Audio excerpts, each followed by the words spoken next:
बिस्मिल्लाहिर्रहमानिर्रहीम। नाज़रीन, मौजूदा जो अपोजिशन है इसमें तीन बड़े खिलाड़ी, जिसमें आसफ अली जरदारी, मियां नवाज शरीफ और मौलाना फजलुर रहमान, ये तीनों पाकिस्तानी जो पाकिस्तान की सियासत है इसके ये तीनों बड़े खिलाड़ी हैं। और ये तीनों इस वक्त एक प्लेटफार्म पे इकट्ठे हैं जिसका नाम एपीसी है। इनके साथ कुछ और पार्टीज भी हैं, लेकिन तीन बड़ी पार्टीज या तीन बड़े खिलाड़ी जो हैं वो सरे फहरिस्त यही तीनों हैं।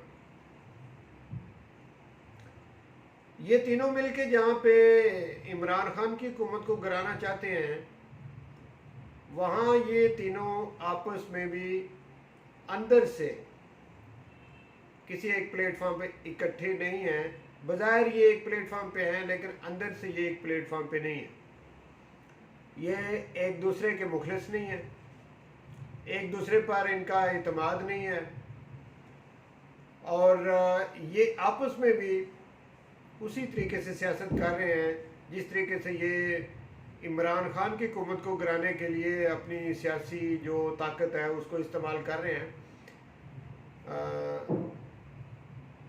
मौजूदा जो सूरत हाल है इसमें अगर हम तज्जिया करें, ज़रा जो सियासी शऊर रखने वाले लोग हैं वो ज़रा बगौर जायज़ा लें इस बात का कि मौजूदा सूरत हाल किस तरफ जा रही है, तो बिल्कुल तस्वीर जो है वो वाज़ेह हो जाती है। और मैं समझता हूँ कि इन तीनों जो बड़े खिलाड़ी अपने आप को समझते हैं, इन तीनों में आसफ अली जरदारी जो हैं वो सियासी शऊर ज़्यादा रखते हैं बाकी दो की निस्बत। मौलाना फजलुर रहमान अपनी तकरीरों में कहते हैं कि जी मैं पिछले 40 सालों से सियासतदान हूँ, और वो आर्मी चीफ को कहते हैं कि जब वो कैप्टन थे मैं उस वक्त भी पार्लियामेंट का मेंबर था, तो वो मुझसे वो बहुत जूनियर है, मैं उनसे बहुत सीनियर हूँ। और आर्मी को धमकियाँ देते हैं कि तुम सीधे हो जाओ वरना तुम्हारा हशर जो है वो होगा जो अमेरिकी फ़ौज का अफ़गानिस्तान में हुआ है। इसी तरह से नवाज शरीफ की जो तकरीर है, जो एपीसी के इजलास में नवाज शरीफ ने वीडियो लिंक के ज़रिए की, उस तकरीर पर नाज़रीन किसने नवाज शरीफ को पहले दावत दी? आपके सामने है, बिलावल भुट्टो जरदारी ने नवाज शरीफ को यह दावत दी थी कि आप एपीसी में वीडियो लिंक के ज़रिए तकरीर करें। और ये भी आपके इल्म में आया कि बिलावल जो है वो अपने वालिद आसफ अली जरदारी की परमिशन से आगे बात करता है। जो बात बिलावल कर रहा होता है, आप ये समझें कि ये पीछे से ज़ेन जो है वो आसफ अली जरदारी का इस्तेमाल हो रहा है। तो इस बात की समझ आ गई कि बिलावल ने जो नवाज शरीफ को दावत दी थी कि आप वीडियो लिंक के ज़रिए एपीसी में शामिल हों और आप वहाँ बैठकर तकरीर करें। नवाज शरीफ ने बिलावल भुट्टो जरदारी की ये बात मान ली, वेलकम किया, और उन्होंने तकरीर भी की और अपनी तकरीर में बिलावल भुट्टो जरदारी की सदारत को भी कबूल किया। एपीसी की सदारत बिलावल भुट्टो जरदारी कर रहे थे, जो कि उम्र में उनके बेटों से भी छोटे हैं, बहुत छोटे हैं। और वो 3 दफ़ा वज़ीर-ए-आज़म रहने वाला जो सियासतदान है, उसने बिलावल भुट्टो की सदारत में अगर तकरीर करना कबूल किया और साथ में रिस्पेक्टेड और मोहतरम और बड़ा अच्छे अल्फाज से वो उनको बुला रहे थे बिलावल भुट्टो जरदारी को, नवाज शरीफ, यानी उसकी लीडरशिप नवाज शरीफ ने कबूल कर ली। तो ये जरदारी के लिए ये बड़ी एक खुशी वाली बात थी कि अपनी ज़िंदगी में उसने अपने बेटे को उस मकाम पर ला खड़ा किया है कि जो बड़े बड़े सियासतदान हैं वो उसकी सदारत को कबूल कर रहे हैं, उसकी चेयरमैनी को कबूल कर रहे हैं, उसको अपना सरपरस्त मान रहे हैं। नाज़रीन, इसमें गौर करें तो नवाज शरीफ ने जो तकरीर की, इसमें नुकसान क्या आसफ अली जरदारी का हुआ, क्या किसी और सियासतदान का हुआ? इसमें नुकसान हुआ तो सिर्फ और सिर्फ नवाज शरीफ और उसकी फैमिली का हुआ। और यही कुछ करवाना चाहते थे आसिफ अली जरदारी उससे, जो नवाज शरीफ ने कर दिया। इसकी वजह यह है कि 40 साल से वो एक दूसरे के साथ दुश्मनी भी कर रही हैं दोनों पार्टीज़, और उन्हीं दोनों पार्टीज़ की पिछले 40 सालों से पाकिस्तान में हुकूमत भी रही है। और ये जो केसेस एक दूसरे पर बने हुए हैं वो भी उन दोनों, पीपल्स पार्टी ने नून लीग पे, नून लीग ने पीपल्स पार्टी पे केस बनाए हुए हैं।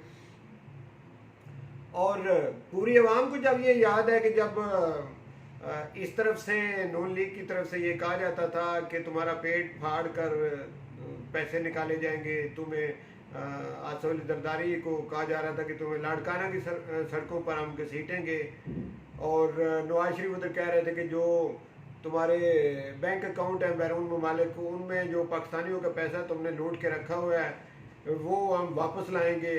और फिर जब बेनज़ीर की किरदार कुशी में भी इस फैमिली ने कोई कसर उठा नहीं रखी, तस्वीरें हवाई जहाज़ के ज़रिए बेनज़ीर की इन्होंने गिराई नवाज शरीफ ने, जो जो कुछ इन्होंने उस ख़ानदान के साथ किया हुआ है क्या वो भूल गए? जो नवाज शरीफ के ख़ानदान ने आसिफ अली जरदारी के ख़ानदान के साथ जो जो कुछ माजी में किया हुआ है क्या वो भूल गए? नहीं भूले, कोई भी नहीं भूलता, वो भी नहीं भूले। और एक सीनियर सियासतदान पीपल्स पार्टी के जो बड़े काबिल रिस्पेक्ट हैं एतजाज़ एहसन साहब, वो कई दफ़ा ये कह चुके हैं कि नवाज शरीफ पर यकीन नहीं किया जा सकता, और नवाज शरीफ की ज़हनियत को वो कई दफ़ा बयान कर चुके हैं कि जब इनके पास इक़्तिदार होता है तो ये गले को पकड़ते हैं, जब नहीं होता तो ये पाँव को पकड़ते हैं। तो ये उन्होंने, इनकी नेचर जो है वो देख ली है। उन्होंने ये कई दफ़ा ये कहा है।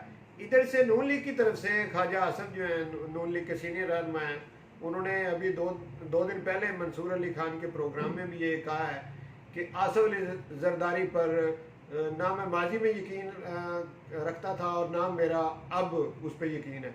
तो ये जो APC है जिसमें ये लोग इकट्ठे हुए हैं, ये बज़ाहिर एक ड्रामा है। इसमें अंदर से ये लोग एक दूसरे को नहीं मानते, अंदर से उसी तरह से एक दूसरे के साथ जितना इनका चारा चले ये लेग पुलिंग एक दूसरे की करते हैं। और इस में मैं समझता हूँ कि मौजूदा सूरत हाल में आसिफ अली जरदारी ने नवाज शरीफ को आग में फेंक दिया है।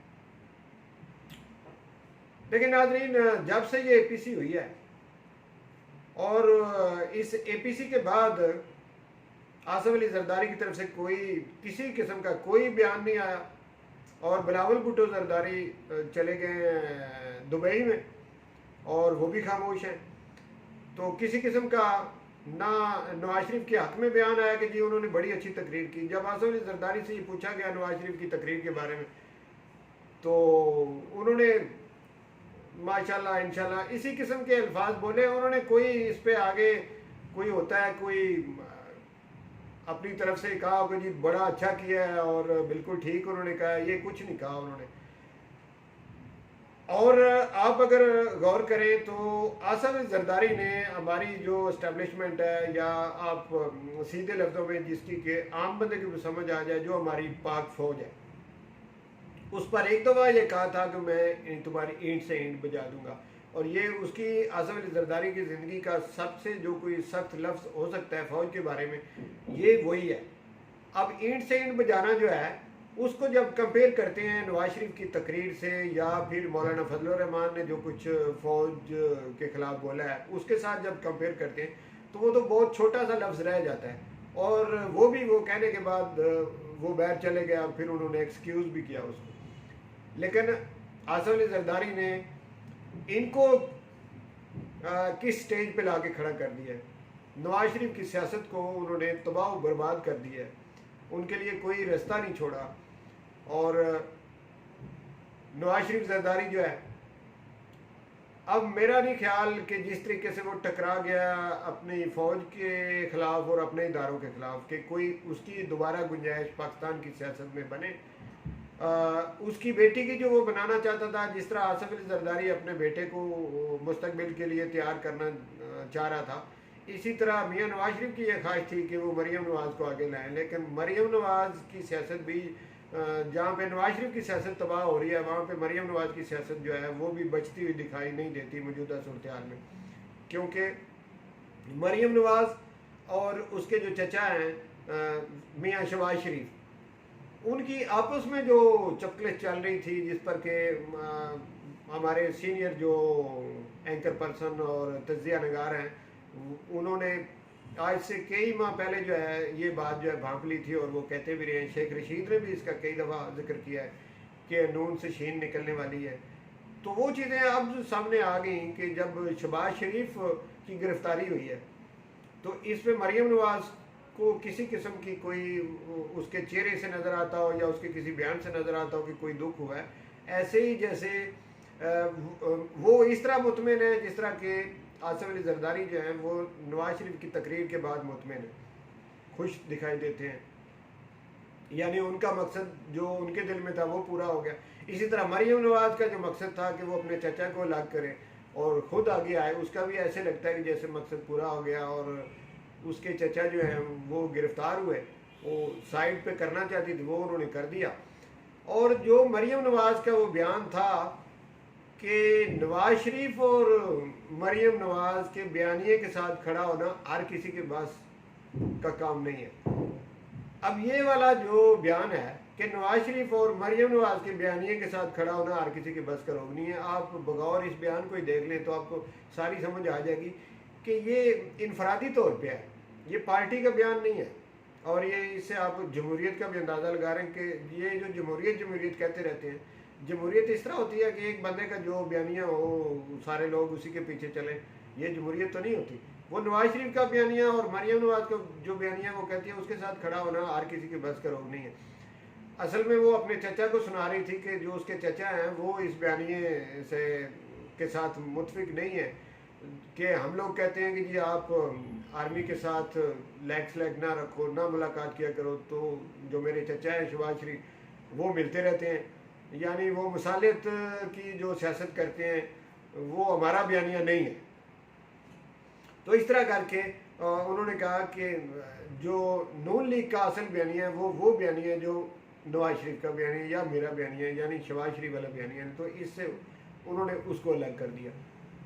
और रह गए मौलाना फजल रहमान।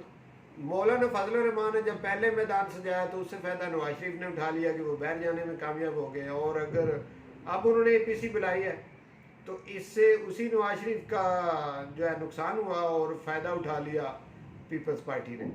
पीपल्स पार्टी की लीडरशिप जो है वो सामने आ गई, क्योंकि इससे पहले कई लोग जो हैं वो अभी तक बिलावल भुट्टो जरदारी को लीडर नहीं मान रहे थे, लेकिन इस दफ़ा की जो उसकी गेम है इससे उसने बनवा लिया अपना कि मैं ये जो बड़े बड़े सीनियर हैं इनसे भी मैं काम ले सकता हूँ। तो बेशक इसके पीछे ज़हन जो है वो आसिफ अली जरदारी का इस्तेमाल हुआ। तो मैं समझता हूँ कि आसिफ अली जरदारी ने जो गेम नवाज शरीफ के साथ डाल दिया है, अब नवाज शरीफ जो है वो भी अपने हाथ मलता ही रहेगा, और वापसी इस जिस कुएं में वो गिर गया है इससे बाहर निकलना उसके लिए मुश्किल होगा। तो नाजरीन, अल्लाह करे हमारा मुल्क जो है इसकी अल्लाह ताला हिफाजत करे, और इसके जो सियासतदान हैं ये जो एक दूसरे के ऊपर इस किस्म की गेमें शेमें डालते रहते हैं और मुल्क का नुकसान जिसमें होता है, अल्लाह इनको हिदायत दे और ये पॉजिटिव सियासत करें। जितने भी सियासतदान हमारे हैं ये पॉजिटिव सियासत करें, ये नेगेटिव सियासत ना करें। एक दूसरे की लेग पुलिंग बाद दफ़ा मुल्क के लिए नुकसानदेह होती है। अब मौजूदा सूरत हाल में आप देख लें कि जो हमारी जो मईशत है इसको नुकसान पहुंच रहा है, और जो सरमायादार बैरून ममालिक के जो इधर आने की तैयारियां कर रहे थे वो मौजूदा सूरत हाल को देख कर वो पीछे हटना शुरू हो गए हैं।